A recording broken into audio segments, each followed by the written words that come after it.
Hey, this is Nolan.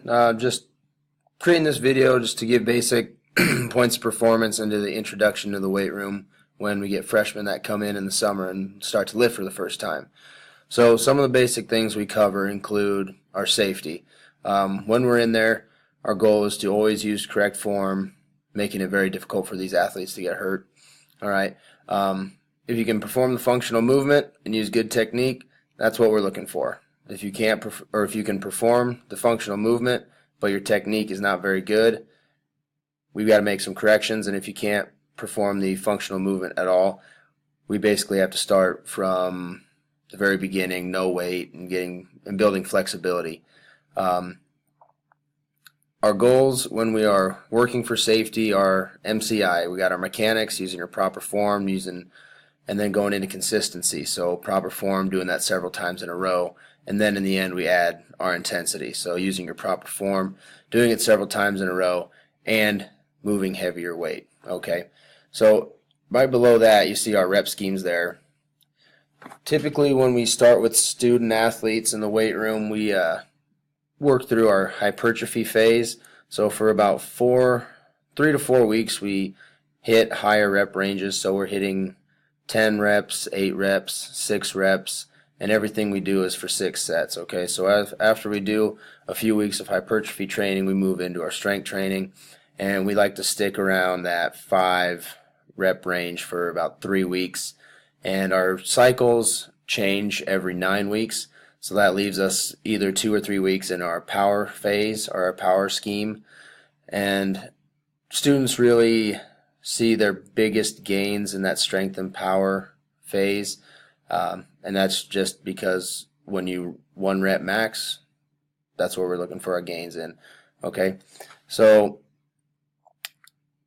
basically the thing I want to discuss here is our points performance in the front squat, and this is something I make freshmen do from the get-go. Basically, it's very I really have to monitor those athletes closely, make sure they're doing everything correctly, and before we start putting weight on their backs and start doing a back squat. So some things that we're looking at first is your setup. So when you're standing with the bar, you need your feet to be about shoulder width, and need your spine to be rigid. So the best way I mimic a rigid spine is if you are standing with your back up against a wall.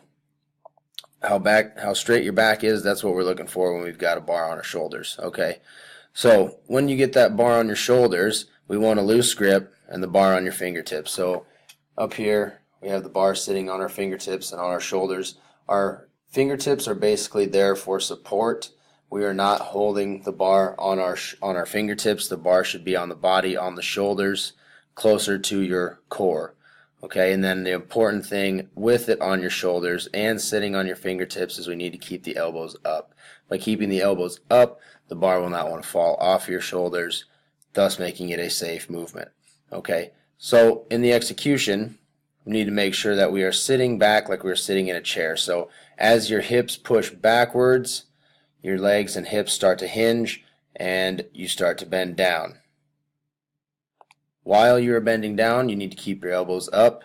You need to press your knees out. So I always tell the kids it's like a magnet in between your knees. So it's always pushing. The opposite forces are always pushing away from each other. Okay, and the most important thing is keeping your butt back. By keeping your butt back, your balance is in a neutral position, and you won't roll forward and you won't roll backwards. Okay, so now our points of performance here. Hips go back and down. A fault of that is that your knees bend first, and when your knees bend first, typically your weight falls forward, resulting in your knees going out past your toes, the weight being on your toes, and dumping the bar.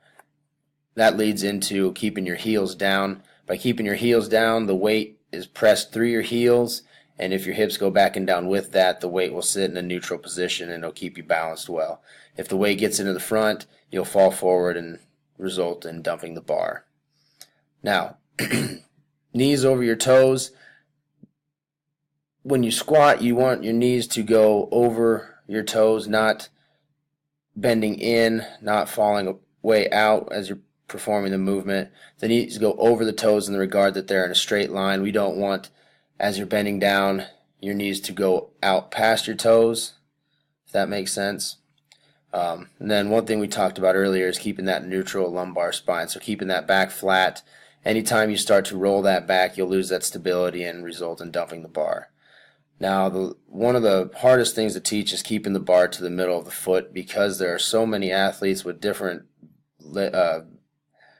amounts of flexibility. So this is a hard thing to teach, because some students are really, really flexible and they can bend and sit back really well. Others don't have very much mobility at all. So bar to the middle of the foot is really important, because it really keeps that balance and it allows that back to stay straight and keep those elbows up. And the most important thing is squatting below parallel. Now, below parallel is from where your knee joint meets the hip joint. That needs to be in a parallel setting, so they're sitting flat with the floor, not bending not switching the movement and standing up at 80 degrees. I like to call it 90-degree squat is about parallel to the floor from the hinge of your knee to your thigh. That's what we're looking for in the front squat. So I hope this video is useful, and if you have any questions, let me know.